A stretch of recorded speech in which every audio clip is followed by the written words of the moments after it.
სტუდია.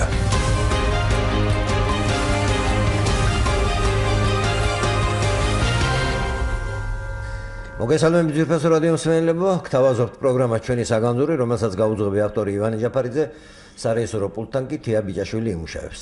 ჩვენ თითქმის 1 საათი ვიქნებით სტუდიაში და გადაცემის სრულობის დროს შეგიძლიათ დაგვირეკოთ ტელეფონის ნომრებზე 240 91 92 ან 240 92 92. ძვირფასო რადიო მსმენელებო, ჩვენი დღევანდელი გადაცემა ეძღვნება გამოჩენილი ქართველი არქიტექტორის, ხელოვნებების დოქტორის, საფიტოკაშვილის გმირის პროფესორ ირაკლი ციციშვილის ხსოვნას. გადაცემის სტუმრები კი ბრძანდებიან არქიტექტორები ქალბატონი ელენე კალანდაძე და რუსთაველისა და სხვა მრავალი საერთაშორისო და სახელმწიფო პრემიების ლაურეატი პროფესორი ვახტანგ დავითაია. მოგესალმებით ქალბატონი ელენე, ბატონ ვახტანგ მოგესალმებით. დიდი მადლობა სტუდიაში მობრძანებისათვის და გადაცემაში მონაწილეობისათვის. დღეს გამორჩეულ პიროვნებას ბატონ ირაკლი ციციშვილს ვიხსენებთ, მაგრამ ვიდრე ჩვენს ძირითად თემაზე გადავალ, ღრმამწუხარებამ სურს გამოხატო ქართული კინემატოგრაფიის ბერმუხის, ახალი ქართული კინოს შემქმნელის ბატონი რეზო ჩხეიძის გარდაცვალების გამო, რომელიც გუშინ წინ მივაბარეთ დიდუბის წმინდა მიწას. დავკარგეთ ჩინებული კინორეჟისორი, შემქმნელი დაუვიწყარი ფილმებისა, რომელთაც წარმატებით მოიარეს მსოფლიოს მრავალი ქვეყნის კინოეკრანები. თითქოს სიმბოლურიცაა, რომ დღეს 9 მაისია, ფაშიზმზე გამარჯვების 70 წლისთავი და გვახსენდება ბატონ რეზოს გამორჩეული ფილმი ჯარისკაცის მამა, რომელმაც ომის თემაზე გადაღებულ უკვდავ ფილმებს შორის ერთ-ერთი მოწინავე ადგილი დაიმკვიდრა. რასაკვირველია, დიდია ქართული კულტურის დანაკლისი, მაგრამ მწუხარებას მაინც ანელებს შეგრძნება და განცდა იმისა, რომ ბატონი რეზო ჩხეიძის სახელი და მისი ფილმები მარად იცოცხლებს ნებისმიერი ქართველის ხსოვნაში. ნათელი შემყოფოს ბატონი რეზოს სული ღმერთმა. ეხლა ვახსენეთ მეორე მსოფლიო ომი და არ შეიძლება არ აღინიშნოს, რომ ქართველებმა მეორე მსოფლიო ომშიც განსაკუთრებით გამოიჩინეს თავი და მსოფლიოს აჩვენეს თავიანთი რაინდობა, გმირული შემართება, მათ მრავალი სასწაული მოახდინეს ომის მძინვარე ქართლ-ცეცხლში, რომელთა შორის იყო ჩვენი დღევანდელი გადაცემის მთავარი გმირი ბატონი ირაკლი ციციშვილი. ვიდრე საუბარს დავიწყებთ ბატონ ირაკლიზე, მე მინდა ჩვენს ხმის რეჟისორს ვთხოვა, რომ ბატონ ირაკლის ხმა მოგვასმენინოს და შემდეგ განვაგრძოთ გადაცემა. სამშობლო არაა მხოლოდ ბუნება, ჰავა, ხუროთმოძღვრება. სამშობლო პირველი ყოვლისა არის ერი, რომელსაც აქვს თავისი გულთათქმა, თავისი სულთა სწრაფვა, თავისი ღირსება და ტრადიციები. ძვირფასი და აუცილებელი ყველა ადამიანისათვის. ჯერ კიდევ ძველად ციცერონი ამბობდა, ჩვენთვის ძვირფასია მშობლები, ძვირფასია შვილები, მახლობლები, ნათესავები, მაგრამ სიყვარულზე ყოველგვარი წარმოდგენა თავს იყრის ერთ სიტყვაში, სამშობლო. რომელი პატიოსანი ადამიანი დაიწყებს ყოყმანს, მოკვდეს სამშობლოსათვის, თუ კი ამით სარგებლობას მოუწევს მას. მართლაც, ჩვენმა ხალხმა ხომ არა ერთხელ დაამტკიცა სამშობლოს სიყვარული უდიდესი მსხვერპლით, სიცოცხლით. ადამიანის ბედნიერებისათვის სახელოვანი სამშობლოს არსებობა სრულიად აუცილებელია. მე შემხედრია სხვადასხვა ქვეყნებში სამშობლოდან გადახვეწილი ადამიანები და დავრწმუნდი, რაოდენ დიდი უბედურებაა სამშობლოს სიშორე, მისგან მოკვეთა. და განათვითოულ ჩვენგანს არ განუცდია გულის თოლვა, როდესაც თუნდაც ხანმოკლე მოგზაურობის შემდეგ ბრუნდებით სამშობლოში. ჩვენ ყველას გვიყვარს ჩვენი სამშობლო მხარე, მისი სილამაზე და მრავალფეროვნება, მისი ბედნიერი ბუნება და ჰავა.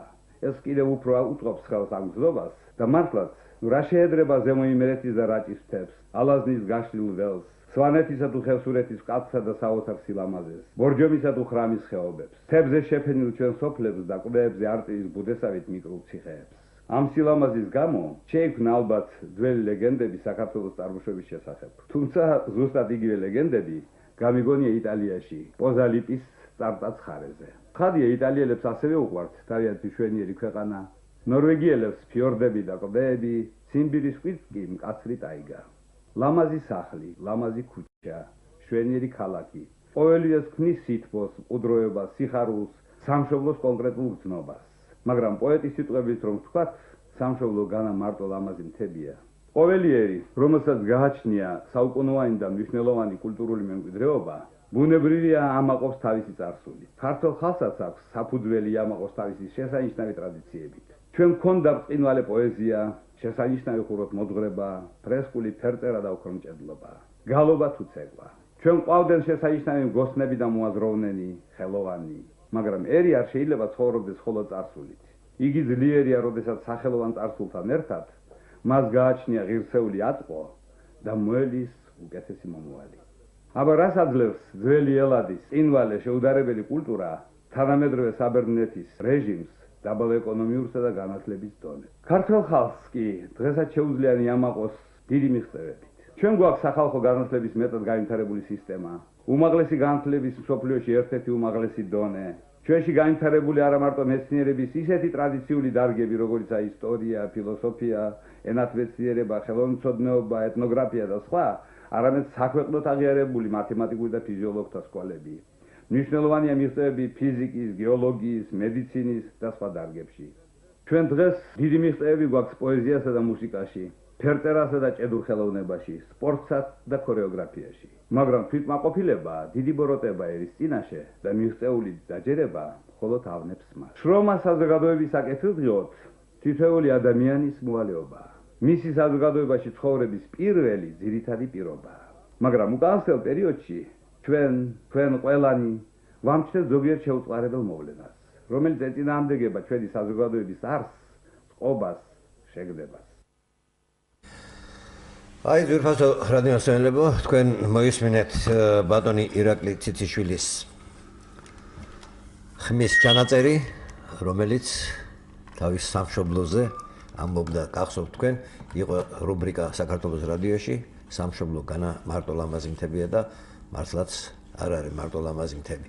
პირველ ყოვლისა აქ ადამიანებია მთავარი და მე მინდა ეხლა ძვირფასო რადიო მსმენელებო, ძალზე მოკლედ გაგაცნო ბატონი ირაკლი ციციშვილის ბიოგრაფია და შემდეგ ჩვენ სტუმრებს გადავცემ სიტყვას. ბატონი ირაკლი ციციშვილი დაიბადა 1918 წლის 17 დეკემბერს თბილისში, გარდაიცვალა 82 წლის ასაკში 2001 წელს, უკვე 14 წელი გავიდა მისი გარდაცვალებიდან. 1951 წელს დაამთავრა საქართველოს ინდუსტრიული ინსტიტუტის სამშენებლო ფაკულტეტის არქიტექტურის სპეციალობით და სრულიად ახალ დამთავრებული 22 წლის ასაკში გაიწვიეს ფრონტზე. რამდენჯერმე დაიჭრა, მაგრამ კვლავ ბრძოლის ველზე დაბრუნდა და დნეპრის გადალახვისათვის ბრძოლაში, აი კიევის განთავისუფლების დროს გამოჩენილი გმირობისა და მამაცობისათვის მას საბჭოთა კავშირის გმირის წოდება მიენიჭა 1953 წელს და ლენინის ორდენით და ოქროს ვარსკვლავის მედლით დაჯილდოვდა. 1955 წლიდან მუშაობდა საქართველოს პოლიტექნიკური ინსტიტუტის არქიტექტურის კათედრაზე, 1956 წლიდან კათედრის გამგეიყო, საქართველოს მეცნიერებათა აკადემიის ჯავახიშვილის სახელობის ისტორიის, ეთნოგრაფიისა და არქეოლოგიის ინსტიტუტში, 1970-78 წლებში იყო საქართველოს სახლშენის თავმჯდომარე, 1978 წლიდან საქართველოს კულტურისა და ბუნების ძეგლთა დაცვისა და გამოყენების მთავარი სამეცნიერო საწარმოო სამმართველოს უფროსი. მან აზომა და მეცნიერულად შეიცავლა ქართული ხუროთმოძღვრების მრავალი ძეგლი, გამოქვეყნებული აქვს მრავალი სამეცნიერო ნაშრომი, მათ შორის 25 მონოგრაფია. 1956 წლიდან იყო იგი საქართველოს არქიტექტორთა კავშირის წევრი. 1959 წელს გახდა ხელოვნებაცოდნეობის დოქტორი, 1960 წელს პროფესორი, 1967 წელს საქართველოს მეცნიერების დამსახურებული მოღვაწე, საქართველოს კულტურის ძეგლთა დაცვის საზოგადოების პრეზიდიუმის თავმჯდომარე 1978 წლიდან, 1996 წელს საქართველოს საინჟინრო აკადემიის წევრია, ჟურნალ ძეგლის მეგობრის მთავარი რედაქტორი და უნდა აქვე თქვა კალუნელენა თქვენ და ბატონ ვახტანგ ძალიან კარგად გახსოვს, როგორი კარგი ჟურნალი იყო ძეგლის მეგობარი. და ეს ძეგლის მეგობარი ლევან გოთუამ შეურჩია სახელი და თუ კი რა მკეთდებოდა მართლა აი ქართულ ძეგლებზე და ეს იყო კულტურის თუ არქიტექტურის ძეგლები, აი ამ ჟურნალში ყველაფერი იყო ასახული. შემდეგ თბილისის საპატიო მოქალაქის წოდება მიენიჭა, 95 წელს ღირსების ორდენის კავალერი გახდა და იყო მსოფლიო ძეგლთა დაცვის საზოგადოება იკომოსის წევრი. აი ეს არის ძალიან მოკლედ, აი შეიძლება ითქვას იმის მიათედი რაც ღვაწლი ქონდა ბატონ ირაკლის და ბატონ ვახტანგ, თქვენით დავიწყებთ. აი საიდან იწყება თქვენი და ბატონი ირაკლის ურთიერთობა?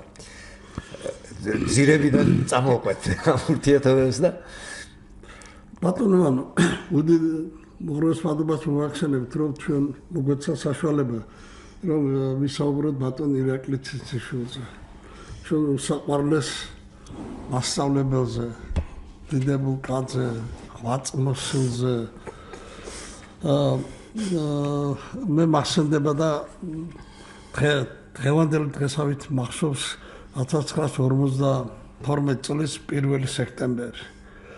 5 წელიწადი არ იყო მიღება არქიტექტურაზე, არქიტექტურის სპეციალობაზე და აი ეს იყო 5 წლის შემდეგ პირველი ჯგუფი, რომელიც გაიხსნა ტექნიკურ უნივერსიტეტში. შემდეგ ნაწილი ამ მიღებიდან 15 კაცი სამხატვრო აკადემიაშიც გადაიყვანეს. და რა თქმა უნდა, ბატონი ირაკლი იყო ძალიან პოპულარული ადამიანი. პოპულარული, იმიტომ რომ ჯერ გარეგნობით, გვარიშვილობით, გმირობით, სიტყვა პასუხით. ხო. მრავალი თვისებით. და ის რომ აი სრულიად ახალგაზრდა კაცი 25 წლის საკუთარ გმირი გახდა ახლა. ბუნებრივია ჩვენ ძალიან ველოდებოდით მის გამოჩენას. თანაც პირველი ლექცია იყო. პირველი სტუდენტური ლექცია და ამ დროს კორიდორში გამოჩნდა ბატონი ირაკლი, თქოს გმირის იმას რა ქვია ატარებდა. ხო, მით უმეტეს აი პირველი შეხვედრა იყო და სპეციალურად.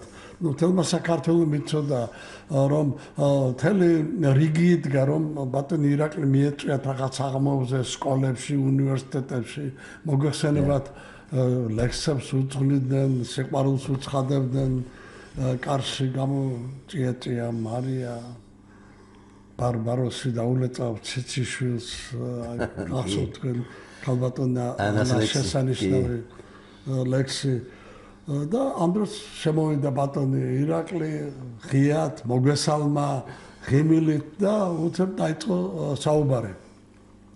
2 საათის შემდეგ მე ასე შთაბეჭდილება დამჭი. რაღა უნდა ვაკეთო 6 წელი კიდევ როდესაც მთელი მსოფლიო არქიტექტურის განვითარების მთელი პროცესი ნათელი გახდა ამ პირველი ლექციაზე. დიახ. და რაც თავარია ამ ლექციას უძღოდა მისი ძალიან თამამი მსჯელობები იმ დროისთვის სრულიად მიუღებელ პოლიტიკურ საკითხზე, სოციალურზე, ეკონომიკურზე და ესეთი ჩართვები ჰქონდა უცებ პატარა შიშიც კი დაგვემართა რომ აქედან მაგალათა არსაც ხომ არ წაგვიყვანენ სადღაც ძალიან თამამი ღია ლაღი გალაღები საერთოდ ასეთი კაცი იყო ჩაატარა ეს ლექცია და დამყარდა პირველი კონტაქტი ჩვენი გოგონები უკვე ერთბაშად ყველა 9 გოგონა შეყვარებული ბატონი ირაკლიზე და ნუ ჩვენ რა თქმა უნდა აი ესეთი იყო ჩვენი პირველი შეხვედრა. ქალბატონი ელენე ხო არ გააგრძელებთ და მე რა თქმა უნდა ბევრი მაქვს სათქმელი მონაცვლეობით. კი ბატონო, აი გავლენა. აი თქვენი ბატონი ირაკლისთან ურთიერთობის დიდ მადლობას მოგახსენებთ ხევანდელი დღისთვის ბატონი ირაკლის არ დავიწყებისათვის, ვინცი ხსოვნისათვის.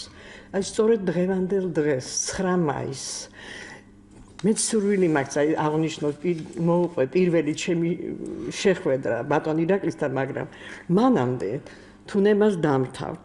მე ამონარიც წაგიკითხავთ ბატონი ირაკლის უკანასკნელი ინტერვიუდან. ეს ინტერვიუ მე მინდა ისიც უთხრა ჩვენს რადიოსმენელს რომ იცოდა ჩვენ რადიოსმენელს გარდა იმისა რომ დღეს 9 მაისია და ფაშისტურ გერმანიაზე გამარჯვების დღეა და ბატონი ირაკლის აპლიკაციის გმირი იყო და მონაწილეობდა ამ ომში, გარდა მაგისა ისიც არის 4 მაისს გარდაიცვალა ბატონი ირაკლი და 14 წელი გავიდა მისი გარდაცვალებიდან. და აი 3 მაისს ეს ინტერვიუ ჩაიწერა, 5-ში გაზეთი გამოვიდა, 4-ში ბატონი ირაკლი უკვე აღარ იყო. და მე მინდა ეს არ გავაკეთო ჩემი მოთხრობა, არამედ აი მისი სიტყვებით მოგმართოთ. ეს თარიღი ჩემთვის უსათუთესია. ჩვენ ვალდებულნი ვართ მუდამ გვახსოვდეს ომის საშინელება და მოვალენი ვართ მივაგოთ პატივი ამანი ადამიანებს, ვინც ამ ომის დროს სრულიად გულწრფელი და უანგარო იყო თავის გზნობებში. დამოუკიდებელი საქართველოსათვის ბროლისას სამწუხაროდ იყო შემთხვევები, როცა მეორე მსოფლიო ომის დროინდელ თავგანწირვას ღალატი დაარქვეს, სამშობლოს სიყვარული, პატრიოტიზმი ჯდილმიყენებულ ცნებად იქცა. მე აღშფოთებული ვიყავი ასეთი განუკითხაობით, რომელშიც სხვათა შორის ჩვენ ინტელიგენციის გარკვეული ნაწილიც მონაწილეობდაო. ჩვენ ხომ ვებრძოდით ჰიტლერზე უნდა გაგვემარჯვებინა. აი ეს იყო ბოლო მისი ნათქვამი ომთან დაკავშირებით. და ეხლა მე გადავალ ხა ბატონი ირაკლიზე ბრძანა ბატონმა ვახტანგმა როგორ დაინახეს ლამაზი და ბატონი ირაკლი პირველად როდესაც ჩემთან ბატონი ირაკლი რაღაც საიუბილეო თარიღი იყო და მოვიდნენ ინსტიტუტში და შემოვიდნენ უცბად და მითხეს რომ რაღაც რამდენიმე სიტყვა და პირველი რაც თქვი გავჩინეთ თქვი ბატონი ირაკლი ძალიან ლამაზია აი ესე დავიწყე ასე დავიწყე და ნუ მე გავაგრძელე რა თქმა უნდა საუბარი მაგრამ ნამდვილად ესე იყო იმიტომ რომ ჯერ კიდევ ჩემი სკოლის პირველ კლასებში სადღაც 43 წელს და 55 წელს ალბათ ომი დამთავრებული იყო მე მახსოვს ქალთა პირველ სკოლაში ფაციფუცი სამასწავლებლოში როცა ჩვენი მასწავლებლები ამზადებდნენ კედლის გაზეთს და ამ კედლის გაზეთში იყო ლექსები ფოტოები ეს ეხებოდა ორ გმირს ეს იყო თენგიზ ჯაფარიძე და ბატონი ირაკლი ციციშვილი და მას მოიხსენიებდნენ ჩვენი პედაგოგები როგორც მზეჭაბუგად ესე იგი მე არც მზეჭაბუგი ვინახა არც ირაკლი ციციშვილის სახელი და გვარი ვიცოდი და ნუ დამამახსოვდა უბრალოდ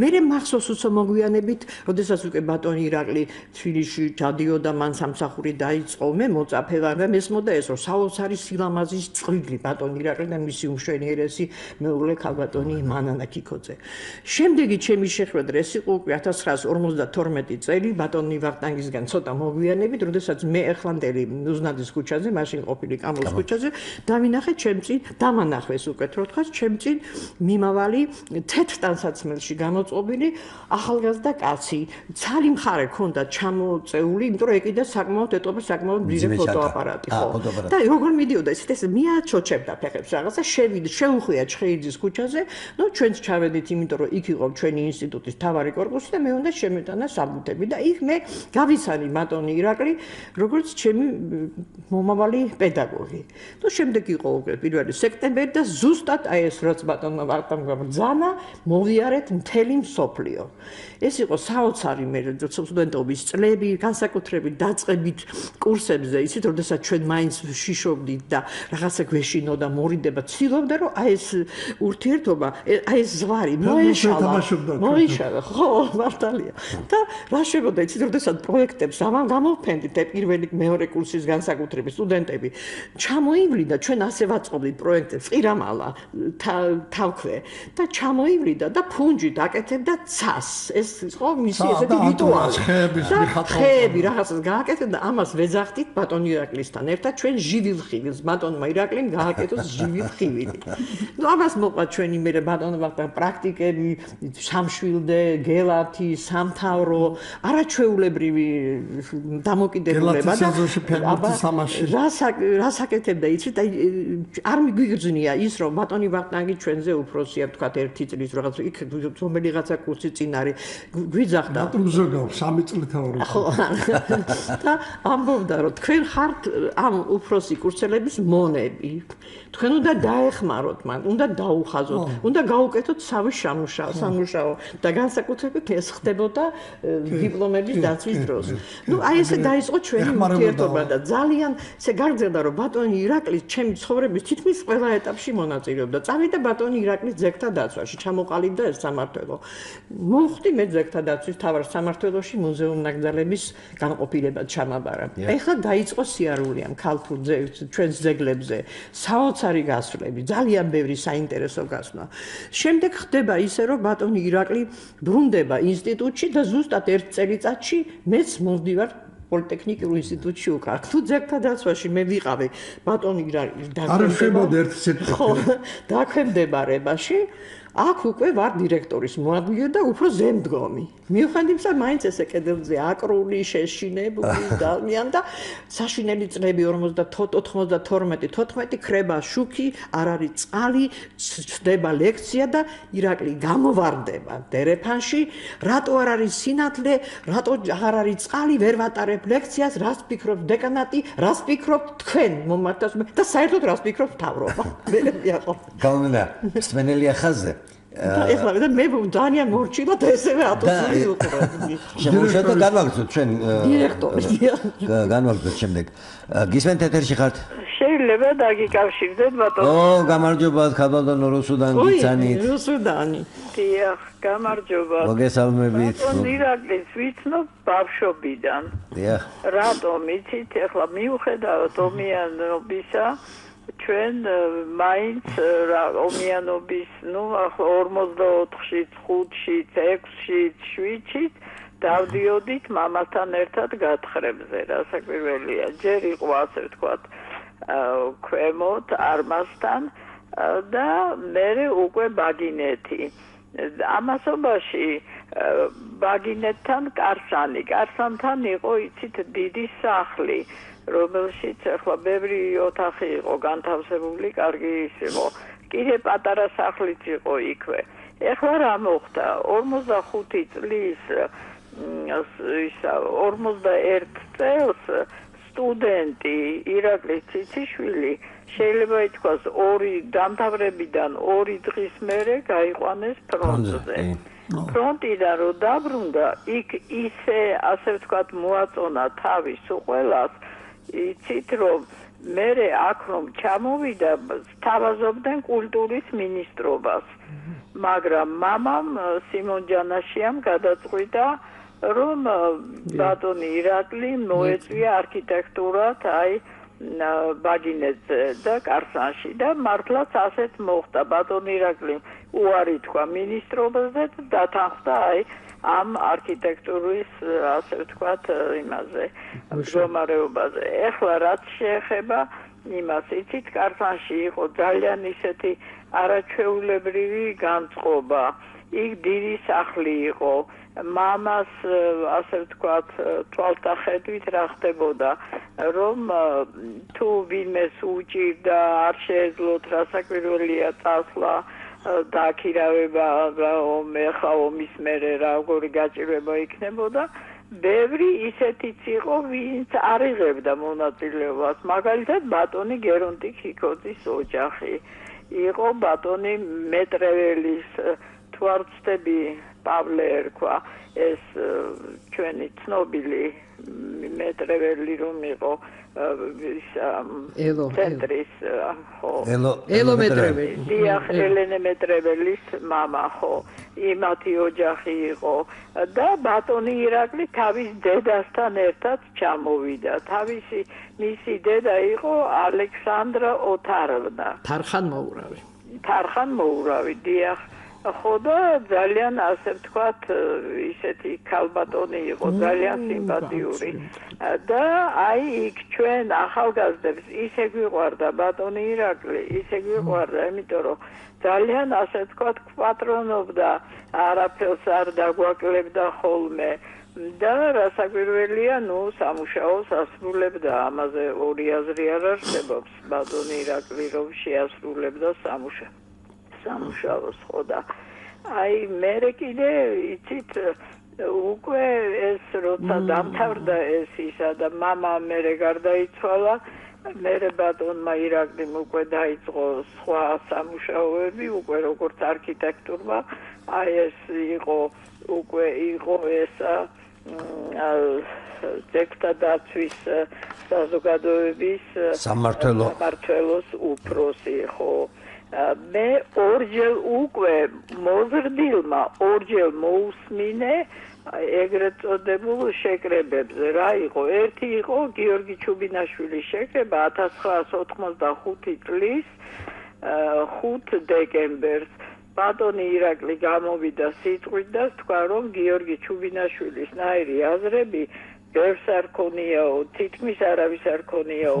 მისი ასე ვთქვათ პროექტი, რომ სვანეთში მუზეუმი ძეგლების დაცვის შესახებ აგებულიყო, 40 წელი გავიდაო და ჯერ კიდევ უფრო არაფერი, უფრო ჭკვიანური და უფრო უკეთესი ვერაფერი მოვიფიქრეთო. ამის მერე მეორედ კიდე მოვისმინე ბატონი ირაკლი 1999 წლის მე მგონი აპრილი იყო 15 თუ 16, აღარ მახსოვს, მისადმი მიძღვნილი ის იყო უნივერსიტეტში. ხო და იქ არა უნივერსიტეტში არა, მაპატიეთ რუსთაველის თეატრში და იქ ძალიან ისე კარგად გამოვიდა ილაპარაკა თვითონაც, გამოვიდა სხვათა შორის მისი ძმაც დოძიკას ეძახდნენ, დავითი იყო, მაგრამ დოძიკას ეძახდნენ და ეს ბატონი დავითი კურირებდა რას, იცით,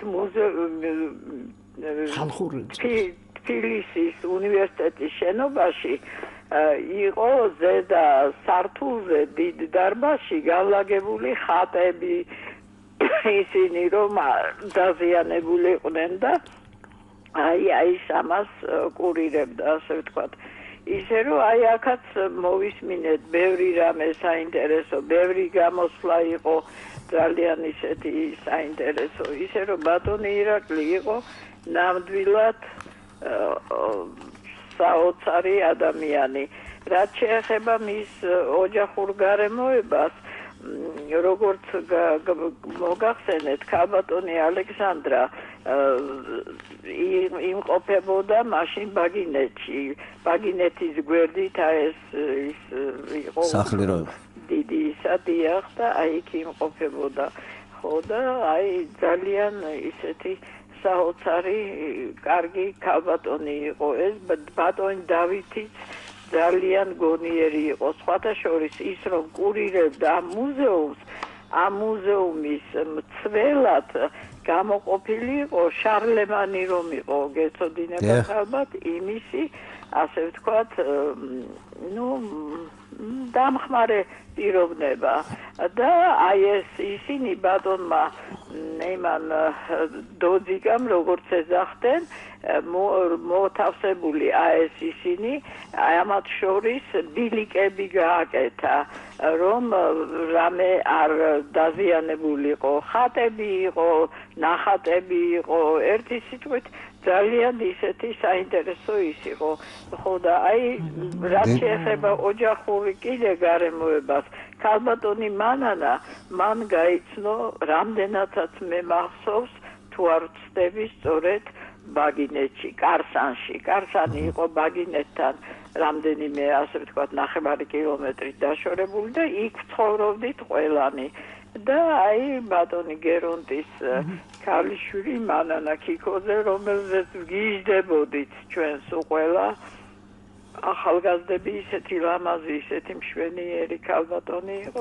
და მამას ასპირანტალი და აი იქ ასე ვთქვათ გაიცნეს ერთმანეთი და მერე ოჯახი შეიქმნა ისე რომ ბატონი ირაკლი ჩემთვის პირადად რასაკვირველია დაუვიწყარია და ღმერთმა დიდი მადლობა თქვენ აი ასე კარგ საქმეს ეწევით დიდი მადლობა ქალბატონი რუსუდან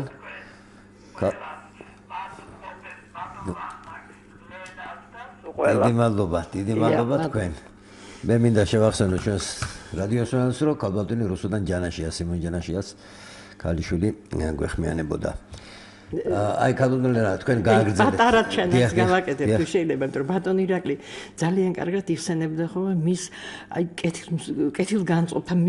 კეთილგანწყობილ ადამიანებს რადგან ბატონი სიმონზე ვისაუბრეთ მე მინდა მოგახსენოთ იგივე ბატონი ირაკლის როდესაც ჩამოვიდა მე ცეკაში გამომიძახეს ბევრი წინადადება შემომთავაზეს მათ შორის კულტურის მინისტრის პოსტით მაგრამ მშველელად ღმერთმა მომივლინა სიმონ ჯანაშია ბრწყინვალე მეცნიერი დახვეწილი ნატიფი ადამიანი ნამდვილი მარკიზი რომელმაც ალირსიანად მიმიღო და შემომთავაზა აკადემიაში მუშაობა ასე დაახასიათა და ბევრს იცით ბატონი როგორ გააირჩია ბატონმა ირაკლიმ სპეციალობა რომ ის თავიდანვე გადაწყვეტილი ჰქონდა რომ გეოლოგი უნდა გამختارიყო ამას განაპირობებდა მისი ოჯახი მისი მამიდაშვილის მეუღლე ბატონი დევი მიქელაძე რომელსაც ესეთი განთქმული გეოლოგი ბატონი ირაკლის გავსებული ყვებოდა ბატონი ირაკლი გავსებული ჰქონდა მას თავისი მინერალებით ირაკლის უკვე მაგრამ მოხდა ისე რომ ბატონი დევი ადრე გარდაიცვალა და გეოლოგიაზე გატაცება შენელდა და სწორედ აი აქ მისმა მასწავლებელმა ქართული ენის მასწავლებელმა რომელსაც მოიხსენიებს როგორც უჭკვიანეს ადამიანს რომელმაც ბევრი რამ შეძინა ბატონი შალვა დოლაკიძე ურჩია მას რადგან კარგად ხატავდიო არქიტექტურაზე წასულიყავი და აი ამით იცით ისე ყველა თავის გამოსვლაში აუცილებლად ხაზგასწულს მას თუ ვინმეს რამე გაუკეთებია მისთვის სიკეთე ან კარგად მოქცევი არავინ არ დაივიწყა ასევე იხსენებს ძალიან თბილად მეორე მასწავლებელს მათემატიკის მასწავლებელს ქალბატონ თამარ ყაზახაშვილს აი ესეთი რამოდენიმე ჯერ გაიხსენა ეს და მე მინდა რომ ესეც ბატონი ირაკლის თავისებური ისეთი დადებითი მხარეა განსაკუთრებელია ასევე კაცობის ბატონი დავითი ახსენა ქალბატონო რუსუდმა დოდიკა მე შემაჩვია დავითმა წიგს და წიგნი შემაყვარა და ხშირადო ჩვენ ერთნაირი აზრისანი ვიყავით და ერთუց უფრო კარგად უგებდით იცით რაღაც ისეთი თბილად იგონებს ხოლმე ეს მისი ძალიან ცეთი თვისება იყო ბატონო აი ეხლა როგორც არქიტექტორი როგორც მოღვაწე როგორ ეხლა პრინციპი ისე რომ ვთქვა არც აცალეს ემას რაღაც თანამდებობებზე და იმაზე იყო და არ თქონდა ხოლმე აი კიდევ ერთი მსმენელი უკაცრავად სანამ ვიდრე დაიწყებთ კიდევ ერთი მსმენელია შემოუშვათ და განვაგრძოთ გამარჯობა თაზოვანო მოგესალმები ბატონ დავითაიე საკითხებზე დიდი მადლობა რა კარგია რომ გაიხსენეთ ბატონ ირაკლი ეს უდიდესი ადამიანი უდიდესი ნამდვილად ისეთი პოპულარული იყო ახალგაზრდებისათვის საჯარო ლექციებს აწყობდა საჯარო ბიბლიოთეკაში და მახსოვს საყოფაცხოვრებო საკითხებს გინდოდა კულტურის საკითხები სხვადასხვა მაგრამ მე კიდევ ვინდა უფრო ხარავენ გავამახვილო ყურადღება ომის დროს როდესაც დნეპრზე უნდა აეგოს 10 დღეში ხიდი და კიევზე შეტევა მიეტანათ გერმანელებისაგან გაეთავისუფლებინათ ეგ საქმე დაავალეს ირაკლი ციციშვილსა ირაკლი ციციშვილმა 4 დღეში გააკეთა დღეში ააშენა ეს ხიდი და შევიდნენ ტანკები და გაათავისუფლეს გერმანელებისაგან არა მარტო კიევი არა მთელი უკრაინა და მას მიენიჭა საბჭოთა კავშირის გმირის წოდება და როცა ჩამოვიდა ომიდან მაშინაც ძალიან პოპულარული იყო და ანა კალანდაძემ მიუძღვნა ლექსია ეთქან ბატონო ვახტანგმა თქვა და ეხლა ვიტყვი ერთ დროს თუ ძალიან კი ბატონო ბძანეთ ვიწრებით უნისროა ზეცას გაუხარია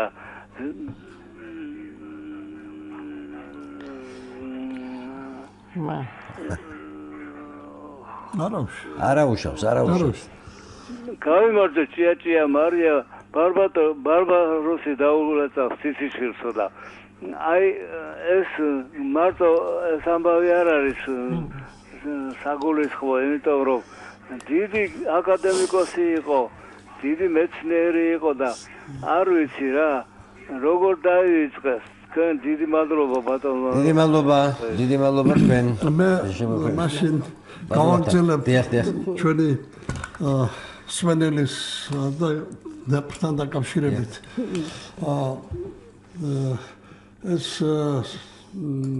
რომელი წელი იყო 64 როცა ბატონ ირაკლი მინისტრი იყო ნოდარ გალობიშვილი იყო არქიტექტურული კავშირის თავმჯდომარე ჩამოგვივიდა სტუმრები ჩეხეთიდან და სლოვაკიიდან მათი არქიტექტურული კავშირის თავმჯდომარე და საბშენის თავმჯდომარე და ბატონმა ირაკლიმ ბატონმა ჩათვალა ამერიკა და მითხრა შენ და ნათე ხვალო მიკროავტობუსით კახეთში მივდივარ სტუმრებთან ერთად და დაგვიგზავნეთ და რა თქმა უნდა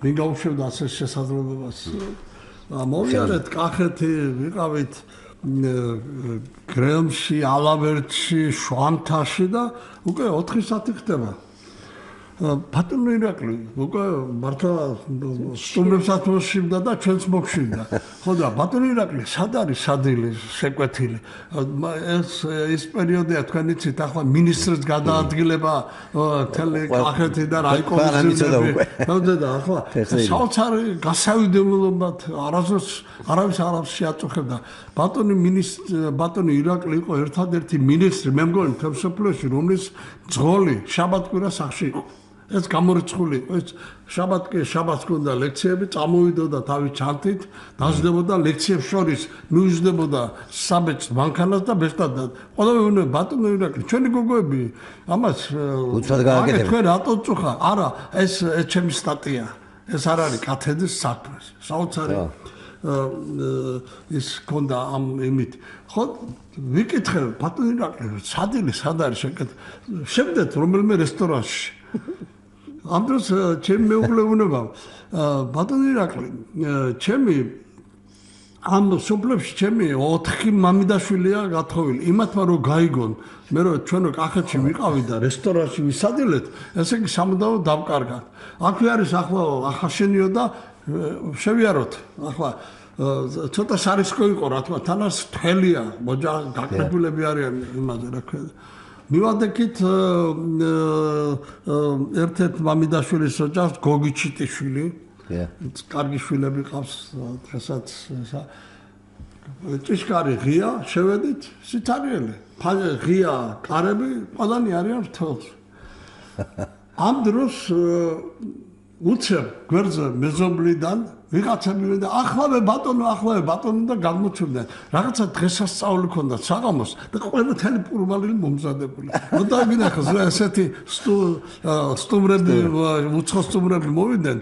აი დიდი მაგიდა იყო დაბეტონებული რაღაცები და 5 წუთში გაიშალა საოცარი სუფრა. მახსოვს ძალიან კარგად. უკვე არც სტუმრებს უნდა იქიდან წამოსვლა და არც ჩვენ, მაგრამ ნათელა ამბობს რომ ახლა მეორე მამიდაშვილს აქ იმაშიო რა ქვია ძალიან ეწყნება და იქ რო არ მივიდეთ არ შეიძლება და ჩვენ უკვე ესეთ ხასიათზე ვართ სადაც წაგვიყვანდა წავიდოდი რა თქმა უნდა. ახლა აი იქ მოხდა ძალიან საინტერესო ამბავი მე არ შეგაწყენ თავს ამასაც მოვყვები უკვე სვიმონიშვილების ოჯახში კოწია შეურის და მისი ძმა ვასილი იქაც უკვე ჩtildeფროს გაიშალა შესანიშნავი სუფრა უკვე ბნელდება და ამ დროს თამადა ეკითხება ბატონ ირაკლი რაში მიიღეთ თქვენ გმირობა ბატონ ირაკლი ხა აი დნეპრზეო ამადამადგა რა ადგილას ამადამადგა რაღაცა რუმბები აზიმუტები უთხრეს ერთად ბატონ ირაკლი იცით რომ მე გახადა თქვენ გმირად ახლა ბატონი ყველა მიკვირს და ნოდარ გალობლიშვილი უთარბეს ამ სტუმრებს ამ ლაპარაკს მე გახადეთ გმირად როგორ იმიტომ რომ როდესაც გერმანელები გვიტებდნენო ჩემმა ათეულმა მიიღო ძალებო რომ ხიდი არ გვეფეთქებია ის ხიდიო ხო და დავდეთ და ორი ღამე ვიმუშავეთ და აუშვით აერშიო ეს ხიდიო ხო და ბატონმა ირაკლის მოუწია იმავე ადგილას ხიდის გაკეთება პანტონებზე და რაღაცები და აგერზეც ორი ქართველი რომა დაანგრია მეორე აშენდა ერთი გმირია და ის კაი თამადა ფოტოშოპს აი ესეთი რაღაცა ეს ჩეხები გაოცებლები უყურებენ რა ხდება ეს ორი კაცი სად მოვხდით რა ხარ საოცარი სიტყვა სიჩუბის კაცი არის კი ყველაფერს ხმამაღლა საუბრობდა ყველაფერზე მათ შორის პოლიტიკურ საკითხებზე და სხვა შორის ბატონო სმენელია შემოუშვათ ისიც და განვაგრძოთ გისმენთ ეთერში ხართ მოგესალმებით ძალიან კარგია რომ ვიხსენებთ ირაკლი ციციშვილს ძალიან კარგად მახსოვს რომ გაუმართლა ცოცხალი ჩამოვიდა გამოადგა თავის ქვეყანას მაგრამ მე მინდა გულისკივილით ვთქვა რომ რამდენი ქართველი დაიღუპა რომელსაც შეეძლო ასეთივე დიდი სამსახური გაეწია ჩვენი ქვეყნისთვის დაღუპულები არიან გადასახლებაში გაგზავნეს ასე იყო ჩემი მამა ქირურგი რომელიც იბრძოდა უკრაინაში სწორედ დნეპრი გადალახეს შემდეგ ჩავარდა იქ უკრაინაში ტყვეთ და რაღაც ღმერთის ნებით ცოცხალი ჩამოვიდა რატომ ჩამოვიდა ცოცხალი თავი არ მოიკლა ამის გამო გასახლებას გადავრჩით ოჯახი შემდეგ 4 შვილი გავზარდა და ასე შემდეგ მაგრამ დაუფასებელი ასეთი რამდენი ხალხი დაუფასებელია საქართველოსთვის და თქვენ ახსენეთ რომ ის დღეებიო რაღაც ღალატ ჩათვალესო ჩვენი საქართველოსთვის ნამდვილად სამამულო ომის არ იყო ჩვენი ბევრი დაიღუპა ძალიან ბევრი დაიღუპა პროცენტულად ყველაზე მეტი დაიღუპა ქართველი იმამ ბატონ ირაკლი ციციშვილი შეიძლება ისინი გამომდგარიყვნენ ჩვენი ქვეყნისთვის და დღეს მოიხსენიებდით უფრო მეტად ვიდრე რასაკვირველია ისინი არ არიან დავიწყებული ახლა შეიძლება ესე მათზედაც რომ იქნებოდეს გადაცემა კარგი ესე ცალცალკე შეიძლება ვერ ვაკეთებთ მაგრამ თავისთავად როცა ახლა ჩვენ დღეს ბატონ ირაკლიზე ვსაუბრობთ რასაკვირველია ის ხალხი ვინც მონაწილეობდა ის ქართველობა ვინც მონაწილეობდა იმ სამამულო ომში ისინიც ამათთან ერთად იგულისხმება რა თქმა უნდა ჩათვალეთ რომ ბატონ ირაკლიზე როცა ვსაუბრობთ მამა თქვენზეც ვსაუბრობთ დიახ მაგრამ საქართველოსთვის ეს ომი არ იყო ნუ ახლა ყველასთვის იყო ეს ომი მთელი სოფლიოსთვის იყო კიდე მეორე მსმენელია გისმენთ ეთერში ხართ კავკასიას მოგესალმებით ბოდიშკი ხდის რომ ჩაგერთეთ მაგრამ ერთი რამე მინდა აღვნიშნო ერთჯერ გმირი კი არა იმ დნეპრის ხიდზე ორჯერ გმირი გამოდის ბატონი ირაკლი როცა ხიდი ისა დაამთავრა და უკვე ტანკები გადიოდა ხიდზე აუფეთქეს კი ქვეშ დადგა ხიდის ხო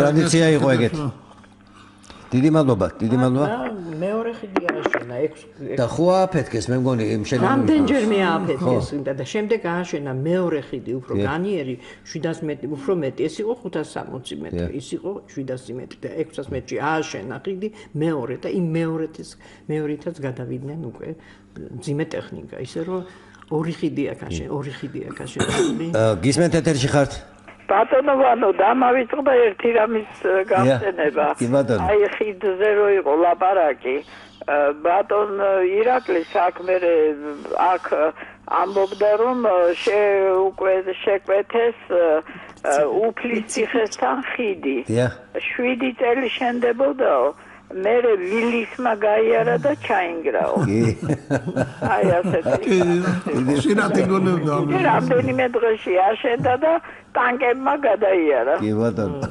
კარგი დიდი მადლობა მე მინდა მოვიგონო ბატონი ირაკლის ბოლო უკანასკნელი 24 საათი ეს იყო 3 მაისი კათედრაზე განიხილება ერთ-ერთ სადოქტორო შრომა და რა თქმა უნდა ბატონი ირაკლის მიყავს რატომღაც ცოტა უცნაურად მომეჩვენა ეს ხდომა ლაპარაკობდა იგონებდა რაღაც ფაქტებს იგონებდა ესეთ საკითხებს რომელზედაც მაინც ადრე არ უსაუბრია ძალიან საინტერესო მომეჩვენა რაღაცა ხდება რაღაც წინაგზობა ხო არა ამ კაცს ისეთი გვარების დაასახელა, ფაქტები დაასახელა, რომელიც სრულებით არაფერი საერთო არ ქონდა დისერტაციასთან.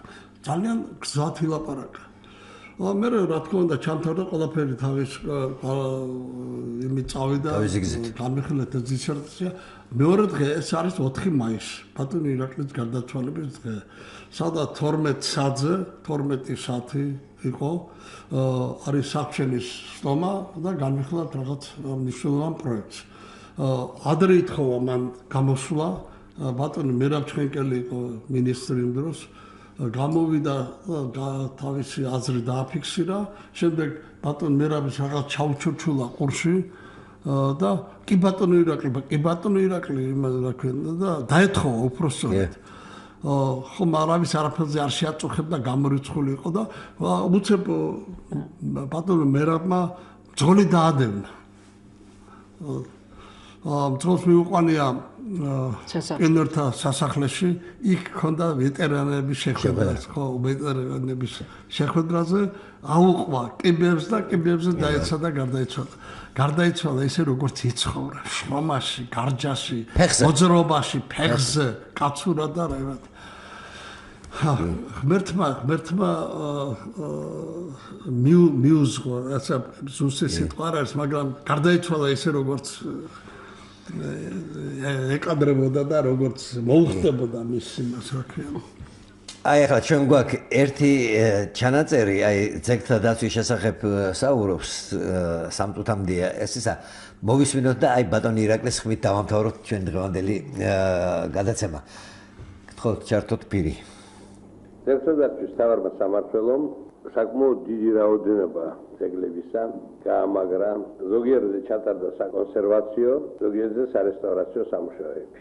ნაცვლად იმ 3-4 ძეგლისა, რომელიც კეთდებოდა მანამდე, წელიწადში ჩვენ ვამუშავებთ ახლა ყოველ წელს 100-დან 150 ძეგლამდე. აქედან დაახლოებით 50-60 მთავრდება ამ წელიწადს, ეს მცირე ძეგლები და დიდი ძეგლები ხანდახან გადადის წლიდან წლამდე. ისე რომ დაახლოებით 400 ძეგლი, მნიშვნელოვანი ძეგლი აღდგა, გამაგრდა, გაუკეთა რესტავრაცია ამ ხუთლეთში. ყოველწლიურად გვემატებოდა თანხები. ჩვენ დავიწყეთ 1,5 მილიონიდან, შარშან დავხარჯეთ 4,5 მილიონი, ეს უკვე ძალიან დიდი თანხა. წლის ბოლოს შევქმნით თბილისის უბნის გარდა სახელოსნოების გარდა ქუთაისის სახელოსნოები, ესე იგი იმდენად მოიმატა სამუშაო, რომ დასავლეთ საქართველოს ცალკე გამოვყავით. სულ წელს დავამთავრეთ ლენინგორის ერისთავების სასახლე, ეს ძალიან დიდი კომპლექსია, რომელიც რაიონს გადაეცა იქ მუზეუმის, ბიბლიოთეკისა და სხვა სამოსაწყობად. ასევე ლამისხანაში აღდგა ძალიან კარგად აღდგა ორბელიანთა სასახლე, რომელიც კასპის რაიონს გადაეცა, ასევე გამოსაყენებლად. მთელი რიგი ეკლესიები, მაგალითად სურამისა და სხვა აგრეთვე გადავეცით კულტურულ დაწესებულებისთვის, ისე რომ აქ მარტო ძეგლის აღდგენა კი არ ხდება, არამედ აგრეთვე კულტურული დაწესებულებები ემატება რაიონებს აი ამ ძეგლების მეშვეობით. გარდა აი ძეგლების აღდგენისა ჩატარდა დიდი მუშაობა ქალაქების რეკონსტრუქცია რეგენერაციის მხრივ. თქვენთვის ცნობილია ყველასთვის თბილისში რა დიდი სამუშაო კეთდება. ჩვენმა ადაპტაციის განყოფილებამ კერძოდ გააკეთა მთლიანად აბანოს უბანი, ეს ქუჩა და ყველა ძეგლი, რომელიც ძველ თბილისშია. სიღნაღში დავამთავრეთ სავაჭრო უბანი, მომზადებული გვაქვს პროექტები ცხინვალის, თელავის, საჩხერეს რეგენერაციისთვის და ალბათ ამ 5 წლებში უკვე სოხუმზე და ბათუმზეც ვიფიქრებთ. დიდი სამუშაო კეთდება ფრესკების გადაჭერის მხრივაც. აი ახლა ჩვენი ოსტატები მუშაობენ ყველა მნიშვნელოვან ძეგლზე, ვათაებთ საფარას, გარეჯს, სვანეთის ეკლესიებს, ახლა მიმდინარეობს გელათის მოზაიკის აღდგენა და გამაგრება. ვცდილობთ ჩვენი ძეგლების გამოცემას. ზოგი ჩვენთან საბჭოთა კავშირის, ზოგი უცხოეთის ბაზაზე გამოდის სიგნები, განსაკუთრებულ ყურადღებას იქცევს ხალხში ის სარეკონსტრუქციო სამუშაოები, რომელიც თბილისში ტარდება. მართალია, საყოველთაო მოწოდება დაიმსახურა ამ სამუშაომ. მაგრამ გარკვეული ხარვეზები აქვს მას და ჩვენ აი სწორედ ახლა პრესაში წაღვნიშნეთ ეს ცნობები და ხარვეზები, თუნდაც იმიტომ რომ არ განმეორდეს და შემდეგში უკეთესად გავაკეთოთ. თბილისში არსებითად ძეგლი, მონუმენტური არქიტექტურის ძეგლი ყველა აღდგენილია უკვე. ეხლა მთავრდება არსებითად ნარიყალას ციხის კონსერვაცია, კეთილმოწყობა, გზები, მიზასვლელები და თბილისელების დასვენების ერთ-ერთი მშვენიერი კუთხე ექნება უახლოეს წლებში. აი, ასეთი იყო. ბატონო, ძალიან დიდ მადლობას ვახსენებთ, რომ მოგვეცა საშუალება ბატონი ირაკლი გავიხსენეთ. თუ რაღაცა დაგჭა, ერთ პატარა ის მინდა ეს ხომ ძალიან ღიათ იცოდა ლაპარაკი და ხშირად იწვევდნენ ხოლმე ტელევიზიაში და ერთ-ერთ ახალგაზრდულ გადაცემაზე მიწვევს ბატონი ირაკლი და ეკითხებიან რაზეა ბრძანდებით თქვენ აი მოკლე კაბებზე და ვიწრო შარბლებზეო. ნუ იმ დროს ეს ძალიან იყო. ახლა ბატონი ირაკლი ეუბნება დაანებეთ თავი მოკლე კაბებს და ვიწრო შარბლებს და ებრძოლეთ ვიწრო აზრებსა და მოკლე ჭკუებს. ამ დროს გაშავდა ეკრანი, ამ დროს ვინ ტელევიზიაში ვინ დაუშვებდა ესეთ კრიტიკულ გამოსაჩენს. გაშავდა, გადაიწვა ყველაფერი გაითიშა. კი, ბატონ ირაკლის კონდა ასეთი პირდაპირ იცოდა თქმა და ალბათ ეგეც საზომია კაცობის, იმიტომ რომ ყველას არ აქვს უფლება. ხო, არა, რასაკვირველია, ყველას არ აქვს უფლება და გულშიც არ იტოვებდა არაფერს. მაგით ეს არის ლაღი კაცის ქმედება. ბატონო ვანიკო, იცით, ძალიან ბევრია სათქმელი ეტყობა რომაინსოტა, ძალიან ბევრი. უამრავი და გული მწყდება, რომ აი ბევრი რაღაცა ვერ. ქუჩა არ არის, ქუჩა არ აქვს. ბატონი ირაკლიშვილის ქუჩა არ არსებობს. როგორ ახერხებდა ძეგლისთვის ელემენტარულად თანხის წამოღებას, იცით, აი მისცემდნენ მცირე თანხას, ჩავიდოდა მოსკოვში, მოქონდა ძეგლისთვის. როგორ ახერხებდა, რანაირად ეს ყველაფერი შეიძლება სხვა დროს იყოს სათქმელი. ძალიან ბევრი. დიდი მადლობა. დიდი მადლობა თქვენ ძვირფასო რადიოსმენელებო, პროგრამა ჩვენი საგანძური საბჭოს განკუთვნილი დრო ამოიწურა, ვიდრე დაგემშვიდობებით შეგახსენებთ, რომ ჩვენი დღევანდელი გადაცემა მიეძღვნა გამოჩენილი ქართული არქიტექტურისა და საზოგადო მოღვაწის ირაკლი ციციშვილის ხსოვნას. გადაცემის სტუმრები გბრძანდებოდნენ არქიტექტორები ქალბატონი ელენე კალანდაძე, ბატონი ვახტანგ დავითაია, რომელთაც თქვენი სახელით უღრმეს მადლობას ვუხდით სტუდიაში მობრძანებისა და საინტერესო საუბრისათვის. ჩვენი დღევანდელი გადაცემას უძღვებოდი პროგრამის ავტორი ივანე ჯაფარიძე, სარაიოს რეგულთან თია ბიჯაშვილი მუშაობდა. ჩვენი დღევანდელი გადაცემის განმეორებით მოსმენა შეგიძლიათ ხვალ კვირას 19 საათსა და 10 წუთზე, ინტერნეტში კი საიტზე radio 1.g ჩვენი საგანძური. გემშვიდობებით მომავალ შეხვედრამდე, კარგად ბრძანდებოდეთ.